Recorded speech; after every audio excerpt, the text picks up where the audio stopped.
Abra sua Bíblia, por gentileza, no livro de Lamentações de Jeremias, capítulo 3, a partir do verso 21. Lamentações de Jeremias, um dos profetas maiores. Lamentações de Jeremias, capítulo 3, do verso 21 até o 26. Encontrou aí? Lamentações de Jeremias, capítulo 3, verso 21 em diante. Amém ou não? É importante que você abra, tá? Que você encontre para acompanhar a leitura e acompanhar a mensagem. Diz assim a palavra do Senhor: Mas a esperança volta quando penso no seguinte: o amor do Senhor Deus não se acaba e a sua bondade não tem fim. Esse amor e essa bondade são novos todas as manhãs, e como é grande a fidelidade do Senhor. Deus é tudo o que tenho, por isso confio nele. O Senhor é bom para todos os que confiam nele. O melhor é ter esperança e aguardar em silêncio a ajuda do Senhor. Meus irmãos, nós temos aqui a palavra do profeta Jeremias, um profeta que havia sido levantado pelo Senhor para falar para um povo que estava sofrendo demais. No livro do profeta Jeremias, lá no finalzinho do livro, capítulo 52, está registrado a invasão dos babilônios a Jerusalém. Jerusalém, que era a terra prometida, Jerusalém, a terra santa dos judeus, ali a dádiva, o presente de Deus para o seu povo, terra conquistada, né? Os irmãos conhecem a história do êxodo, a saída do Egito e a ida para a terra prometida, narrada ali no livro de Josué, né? Mais especificamente no livro de Josué, a entrada na terra prometida.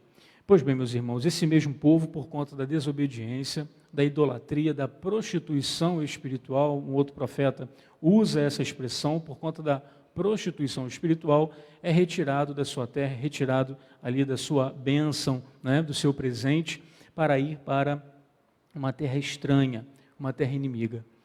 Eu tenho a impressão, meus irmãos, que a gente nunca vai conseguir entender o que significa isso para um judeu, né? Nós não temos essa mesma relação com o nosso país. Muito facilmente um brasileiro deixa o país para trabalhar em outro lugar, para estudar em outro lugar, né? Nós não temos essa relação, ainda que gostemos muito da nossa terra. Eu, particularmente, gosto demais de Araruama, gosto muito de Araruama, mas não estou preso a Araruama, me sinto livre para ir para outro país, né? Muito embora eu não saiba falar outra língua a não ser o português. Aliás, nem o português eu sei falar direito, né? Mas eu me sinto livre para ir. Um judeu, ele tinha essa dificuldade de deixar a sua terra. Uma vez, assistindo uma audiência pública, não lembro se era na TV Câmara ou na TV Senado, tinha ali uma índia, né, sendo entrevistada, deram a oportunidade a essa índia, né, para ela poder falar. A discussão era regulação fundiária, né? A proteção da terra tradicionalmente ocupada pelos índios está na Constituição do Brasil. A Constituição diz que aquela terra é dos índios, é patrimônio da União e deve ser preservada, deve ser mantida no poder dos índios, né? E a Índia ali dizendo que o homem branco não sabe o significado da terra para um índio. O índio tem a terra como a sua mãe, a mãe terra, né? É uma relação de parentesco. Então, tirar um índio da terra ou não proteger a terra do índio é algo para ele realmente muito absurdo. E eu pego essa experiência que eu vi ela falando, né, essa índia, ela estava toda caracterizada como índia, com cocá, né? E eu pego essa fala dela emocionada ali na comissão, não sei se na Câmara ou se no Senado, e eu penso no judeu, na relação do judeu com a sua terra, né? Era realmente algo absurdo para um judeu ter que sair da sua terra. E o profeta Jeremias, ele é levantado por Deus para anunciar durante todo o seu livro da sua profecia, né, o livro de Jeremias, ele vem exortando o povo, né, admoestando o povo a voltar para o trilho, a voltar a adorar o único Deus verdadeiro, e o povo não obedece, então experimenta ali o cativeiro, né, na Babilônia. O rei Nabucodonosor, né, invade e faz o povo, a maioria do povo, cativo ali na Babilônia. né? E é nesse contexto que Jeremias escreve as suas lamentações. O livro de Lamentações, os 5 capítulos do livro de Lamentações, compõem os 5 poemas de lamúria de Jeremias. Jeremias é conhecido como profeta chorão, não é isso? Como profeta chorão. Por quê? Por conta das suas lamentações, da sua lamúria. E é um choro mesmo, né? É um choro. Mas o interessante é que nessa parte aqui, especificamente, ele está falando de esperança. Ainda que chorando, ainda que destruído, ainda que fora da sua terra, que tem um valor que eu não consigo mensurar, eu gentio, né? Eu que não sou judeu, não consigo mensurar, ele fala em esperança, né? E aqui, dentro do verso 22 ao verso 26, ele ressalta alguns atributos do Senhor, algumas qualidades que Deus tem, que nós precisamos trazer à memória para termos esperança, para reforçar a esperança em nosso coração, e é nesse sentido que eu quero caminhar com os irmãos, tá? Identificar aqui no texto esses atributos do Senhor que servem para renovar a esperança no meu coração, tá? No verso 22, na primeira parte, nós vemos ali, né? O amor do Senhor Deus não se acaba, e a sua bondade não tem fim. Na versão mais tradicional diz as misericórdias do Senhor, não é isso? O que diz na versão tradicional? Oi? São a causa de não sermos consumidos, porque as suas misericórdias não têm fim. Não é assim que está na versão tradicional? Pois bem, essa primeira palavra misericórdia, que aqui na minha tradução está traduzido como o amor do Senhor, né? No hebraico é chesed, né? É misericórdia. É a misericórdia que nós conhecemos, né? A misericórdia que nós conhecemos, meus irmãos, é quando Deus nos poupa daquilo que nós merecemos. A diferença de graça para misericórdia se dá com um jogo de palavras, foi assim que eu gravei, né? Enquanto na graça Deus nos dá aquilo que não merecemos, na misericórdia Deus nos poupa daquilo que merecemos. A graça não é uma dádiva, não é algo imerecido, então Deus me dá aquilo que eu não mereço. Na misericórdia já é o contrário, Deus não me dá aquilo que eu mereço, né? E aqui nessa primeira parte se fala da misericórdia do Senhor. Meus irmãos, todos nós, por conta da nossa condição decaída, merecemos o castigo eterno, a danação eterna. E a misericórdia do Senhor se manifesta justamente no momento em que Ele nos tira dessa rota, né? Desse caminho que a princípio, por minhas forças, é sem saída. Mas pelo que Jesus Cristo fez por mim, existe sim uma saída, né? Então, a misericórdia do Senhor é a causa de não sermos consumidos. Em Romanos 3, 23, um versículo que todos os irmãos sabem, todos pecaram e destituídos estão da glória de Deus. É essa a nossa condição. É essa a condição do homem sem Deus. Então, tudo que vier é lucro. Tudo que vier é lucro. Uma vez eu li atrás de não se deve falar de púlpito aquilo que se lê na traseira de um caminhão, né? Mas eu vou fazer isso aqui agora. Na traseira do caminhão estava escrito assim: eu vim nu. O que eu conquistar, eu vim ao mundo nu. O que eu conquistar é lucro, né? É mais ou menos essa a ideia aqui do texto. A misericórdia do Senhor é a causa de nós não sermos consumidos. O que nós merecemos é sermos consumidos. Então, o fato de estarmos aqui hoje já é motivo de muita alegria. Já é motivo de gratidão. Já é motivo para renovar a esperança no meu coração. Até aqui nos ajudou o Senhor me trouxe até aqui. Ebenezer, né? É o significado da palavra Ebenezer. Então, essa chesed, né? Essa misericórdia é aquilo que Deus nos poupa, aquilo que Deus não nos dá. A paga pelo pecado é a morte, o salário do pecado é a morte. Mas o dom gratuito de Deus é a vida eterna em Cristo Jesus. Eu creio que um primeiro ponto, né, que nós precisamos trazer à memória é a salvação em Cristo Jesus. Ela sim nos renova por completo a esperança. Mas o interessante é que na segunda parte do texto, na versão tradicional, lembrando a versão tradicional, a misericórdia do Senhor é a causa de não sermos consumidos, porque as suas misericórdias se renovam a cada manhã, não é isso? Pois bem, essa segunda palavra misericórdia, que aqui no meu texto está como bondade, né? No hebraico é racha, que quer dizer carinho, mimo. O mimo do Senhor não tem fim, né? Traduzindo aqui o texto. Então é o mimo, é o carinho do Senhor. Poxa, Jonas, mas isso acontece? Acontece. Eu estava conversando agora ali com o Cássimo, né? Cadê o Cássimo? Está ali.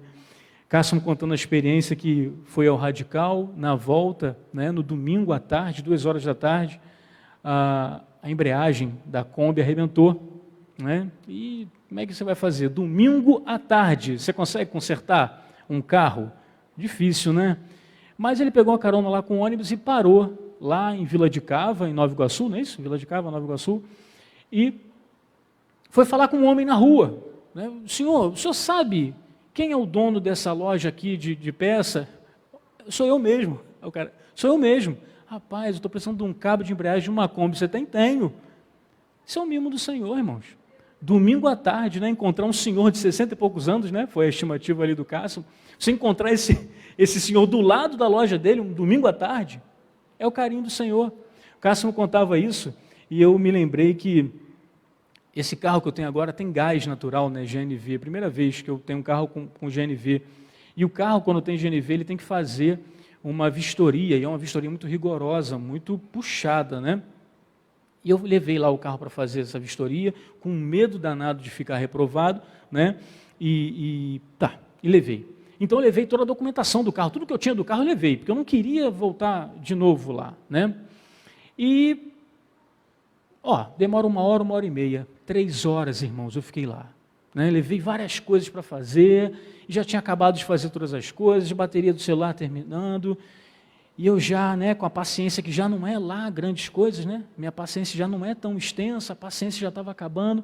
Depois de 3 horas me chamaram. Aí caiu uma exigência, os vidros de trás do seu carro não estão abaixando. Eu falei, caramba, como é que pode isso, né? Deu defeito ali. Na verdade não, já tinha dado defeito antes, é porque a gente não usa, né? As crianças sentam atrás, a gente não abaixa o vidro. Tá bom. Peguei a chave do carro, fui ligar o carro, irmão. Sabe o que aconteceu? A chave do carro quebrou. A paciência que já estava no limite. Eu já estava desconfortável ali com a notícia de ter que voltar ali em 30 dias, senão eu tinha que pagar de novo a tarifa lá, né, a taxa lá deles. A chave do carro quebrou. Aí eu respirei fundo, olhei para o lado, a chave reserva estava do meu lado. Por quê? Eu não peguei tudo do carro, porque eu não queria voltar lá. A chave do meu lado. Aí eu saí dali pensando, falei, olha o mimo do Senhor, aquela chave já estava rachada há muito tempo. Ela quebrou por negligência minha. Quem tinha que ter consertado aquela chave era eu, né? Mas olha o cuidado do Senhor, porque se a chave reserva não está ali comigo, ia me dar um transtorno danado, irmãos. Mais de meio-dia, com fome, tendo que levar as crianças no colégio, né? O cuidado do Senhor, carinho do Senhor comigo ali, mesmo diante da minha irresponsabilidade, que a culpa daquilo ali foi minha, eu que já tinha que ter consertado, a chave reserva estava ali do meu lado, né? Cuidado do Senhor, irmãos, isso não tem nada a ver com chave, não tem nada a ver com vistoria de carro, tem a ver com o cuidado de Deus na minha vida. Não tem a ver com o cabo da embreagem, tem a ver com o cuidado de Deus na vida do Cássio. Fizemos uma viagem agora, a Aline queria, porque queria comprar 2 bagagens que dá para carregar dentro do avião. A bagagem que dá para carregar dentro do avião é uma bagagem específica, né? Tem um tamanho específico. Você chega lá no guichê lá da companhia aérea, eles têm até uma caixa que eles enfiam assim, se não passar ali, você tem que despachar, tem que pagar. A Aline comprou pela internet, as bagagens, pelo cálculo lá do prazo, ia chegar depois. E agora, deixa, né? Vamos descansar e tal. Irmão, chegou um dia antes. E ela, né, esperançosa, com fé de que a bagagem, a mala ia chegar, né? Nem arrumou as malas. Deixou tudo prontinho, a bagagem chegou. Cuidado de Deus na nossa vida, né? Fomos lá, fizemos a viagem, pagamos uma diária a mais, porque o nosso voo de retorno era 11h30 da noite, né? Então a gente tinha que sair de onde nós estávamos 6 horas da tarde, mais ou menos. Então pagamos uma diária para usar apenas 6 horas. A gente paga uma diária para usar 24 horas, né? Mas tínhamos que pagar, a gente estava com criança, ficar na rua, né? Perdido. Aí chegamos lá no hotel, fomos conversar. Devolver o dinheiro a gente não pode, né? Porque vocês já pagaram com desconto e tal, né? Mas eu vou ver o que eu consigo aqui para vocês. Aí a moça me veio, irmãos, com um papel assim, escrito assim, dar uma volta num Porsche. carro Porsche. Aí eu vou andar com o instrutor? Não, é para dirigir o Porsche. Ganhei, irmãos, uma volta no Porsche. Olha só, se fosse para eu pagar, eu não pagaria, porque na minha relação de prioridade isso não está em primeiro lugar, né? Eu teria outras coisas para fazer, mas o cuidado de Deus, eu doido para dar a volta mesmo num carro diferente, né? Aí cheguei lá, Letícia arrumou uma confusão danada comigo. Pai, você vai ter coragem de andar nesse carro bonito e largar a gente aqui, né?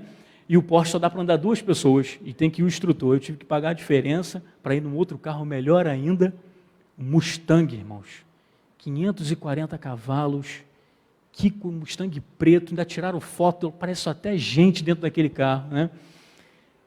Não tem nada a ver com carro, irmãos, não tem nada, tem a ver com o cuidado de Deus na minha vida, né? Porque por mim, eu não pagaria para fazer aquele passeio ali, mas que foi bom pra caramba. É o cuidado, é o mimo do Senhor. Isso a gente só está falando de coisa boa, né? Mas eu me recordo quando visitei eu me esqueci o nome do irmão agora, o esposo da Gilceia, pai do Dudu, da Jane, irmão Jaime. Quando eu visitei o irmão Jaime, os irmãos sabem, o irmão Jaime morreu com câncer nos ossos, já numa situação bem complicada, né? Deitado na cama, não se levantava mais. E eu fui lá, né, fazer uma visita, eu e minha esposa, a ele falando, com muita alegria, dizendo, e a irmã Gilceia, né, nos comunicou que o médico não sabia explicar o porquê que ele não estava sentindo dor.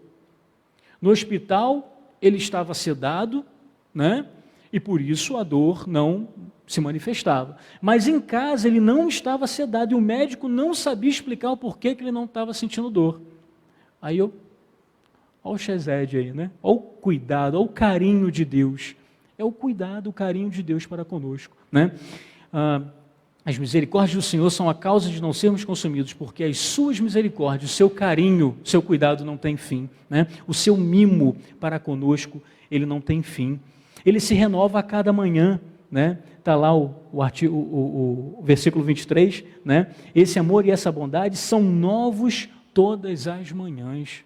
Todos os dias nós podemos desfrutar desse carinho, desse cuidado do Senhor em nossas vidas. Isaías capítulo 33, verso 2, diz assim: Senhor, tem misericórdia de nós, em Ti temos esperado. Sê Tu o nosso braço manhã após manhã, e a nossa salvação no tempo da angústia. O Senhor é a nossa esperança, né? E essa esperança, ela se renova diuturnamente, né? Aqui Isaías ele está dizendo que ele renova a sua confiança no Senhor todos os dias, né? Isso precisa ser pela fé, meus irmãos. Sabe por quê? Sem fé é impossível agradar a Deus, né? Eu preciso crer que a minha esperança se renovará todos os dias, que o cuidado do Senhor na minha vida se renovará todos os dias. Eu preciso crer nisso. A segunda parte do verso 23 diz, né, porque grande é a sua fidelidade, né? Na minha versão aqui, e como é grande a sua fidelidade. A fidelidade do Senhor dura de geração em geração. Salmo 119, 90. De geração em geração, né? Deus de Abraão, de Isaac e Jacó. O que a gente diz quando fala isso? Alguns diáconos até oram dessa forma. Deus de Abraão, de Isaac e Jacó, né? Nós estamos dizendo que a fidelidade do Senhor, ela se renova de geração em geração, desde Abraão, passando por Isaac, passando por Jacó e chegando até nós. Essa fidelidade, ela se renova a cada manhã e se perpetua, né? Porque ela é grande. Verso 24, né? Deus é tudo o que tenho, por isso confio nele. Toda a minha expectativa, meus irmãos, precisa estar no Senhor, né? Precisa estar no Senhor. Uns confiam em carros, outros em cavalos, mas nós, né? Nós confiaremos no Senhor. Nós colocaremos a nossa expectativa no Senhor. Nossa expectativa precisa estar no Senhor. Miqueias, no capítulo 7, verso 7, diz: Eu, porém, olharei para o Senhor e esperarei no Deus da minha salvação. O meu Deus me ouvirá. Miqueias está tratando de um assunto muito interessante. Ele está falando que a corrupção tomou conta do povo de Israel. Tomou conta, né? E ele diz que os juízes já não julgam por consciência, eles julgam por peita, né, por suborno. Ele já diz, Miqueias diz ali, né, que o melhor dos seus conterrâneos não passa de uma sebe de espinhos, né? Uma sebe de espinhos. O que significa? O espinho, né, uma árvore, ela nessa época ela era medida pela sombra que ela poderia dar. E um espinheiro dá sombra? Não dá, então não serve para nada. Miqueias está dizendo o seguinte: o melhor dos meus conterrâneos não serve para nada, porque ele quer fazer o correto, mas não consegue, né? E Miqueias fala: eu olharei para o Senhor, eu esperarei no Deus da minha salvação, né? Toda a minha expectativa precisa estar no Senhor, né? A expectativa de resposta das minhas orações precisa estar no Senhor. Eu tenho plena confiança de que Deus está me ouvindo, mas se Ele vai me responder, e o conteúdo dessa resposta, eu não sei, mas eu preciso crer que Ele está me ouvindo. Eu preciso crer que Ele está me ouvindo, né? Eu preciso crer que o Senhor continuará me sustentando. Mateus 6, 25, né? Não estejais ansiosos pelo que é vez de comer, beber e vestir, né? Deus não cuida do passarinho? Deus não cuida da erva do campo, né? Confia no Senhor. Eu preciso crer que o Senhor continuará me sustentando. Preciso crer nisso. Verso 25. O Senhor é bom para todos os que confiam nele, né? Eu vou esperar no Senhor porque Ele é bom, né? Deus é bom o tempo todo Deus é bom, né? Tem um filme que se repete isso durante o filme todo, né? Deus é bom, Deus é bom. Lá em Naum, capítulo 1, verso 7, diz: o Senhor é bom, é fortaleza no dia da angústia e conhece os que nele se refugiam. Deus sabe aqueles que se refugiam no Senhor, né? Mas Ele é bom para os que o buscam, para aqueles que o buscam, né? Você precisa buscá-lo, você precisa buscá-lo, você precisa buscá-lo em oração, você precisa buscá-lo na leitura da palavra. Dessa forma a sua esperança ela vai se renovar. Pastor Assis diz, né, Deus não tem compromisso com desobediente, né? Deus não tem compromisso com desobediente. Então nós precisamos buscar o Senhor, né? Buscar esse relacionamento maravilhoso com o nosso Deus. Bom, até agora nós dissemos que Deus é misericordioso, Ele me poupa daquilo que eu mereço, né? Ele é carinhoso, Ele me dá além daquilo que eu preciso, mas Ele tem total interesse em cuidar de mim. Ele é fiel, Ele é sustentador e Ele é bom. Já que Ele tem todos esses atributos, já que o Deus que eu me relaciono é um Deus assim, o que eu vou fazer? Eu vou aguardar essa salvação em silêncio, né? Nada de murmurar, irmãos, reclamar não, né? É muito custoso lidar com uma pessoa que murmura. Vocês têm essa experiência? É muito difícil. Você chega perto da pessoa, a pessoa quer te contar o problema dela do dia todo, né? Você chega para a pessoa, e aí, está tudo bem? O que você espera ouvir de resposta? Está tudo bem. O mundo pode estar desabando, mas você tem a expectativa de que você vai ouvir o quê? Está tudo bem, né? Na medida do possível. Mas não, a pessoa chega, não está bem não, né? Meu final de semana não foi bom, minha casa inundou, meu carro quebrou, né? E a pessoa vai, o cabo da Kombi estourou, né? A gente vai reclamando, né? Não podemos fazer assim, irmãos, não podemos, né? Verso 26, o melhor é ter esperança e aguardar em silêncio a ajuda do Senhor. Aguardar em silêncio a ajuda do Senhor, né? Ele é bom aguardar essa providência, né, de Deus em silêncio. Por quê? Lá no verso 26 diz, né, porque Ele é o Salvador, Ele é o nosso Salvador, Ele é o Senhor, Ele é o Jeová Jirê, Ele é o Deus provedor, Ele vai prover, né? O mais importante daquilo que eu preciso, Ele já proveu, que é a morte de Jesus Cristo na cruz, o preço necessário para eu ter uma vida eterna com Ele. Então as outras coisas não são difíceis para Ele, né? E Ele vai prover na medida da vontade dEle. O pastor Augusto Nicodemos, ele diz que ter fé não é dar ordens a Deus, né? Ter fé é dizer para Deus, Senhor, seja feita a Tua vontade. É ter a capacidade de entender que ainda que eu sofra o pior dos sofrimentos, o pior dos sentimentos, a pior das perdas, eu sei que o meu Deus vai cuidar de mim, porque Ele é um Deus assim, um Deus misericordioso, um Deus cuidadoso. Bom, Mas a esperança volta quando penso no seguinte. Foi esse o primeiro versículo que nós lemos, né? Nós precisamos trazer à memória, meus irmãos, todos esses atributos do Senhor e não reclamar, né? Muito pelo contrário, contar as bênçãos, né? Conta as bênçãos, conta quantas são recebidas da divina mão. Uma a uma, dizes de uma vez. Hás de ver surpreso o quanto Deus já fez, diz, né, o autor sacro. Você vai ficar surpreendido com aquilo que Deus já fez na sua vida. Amém?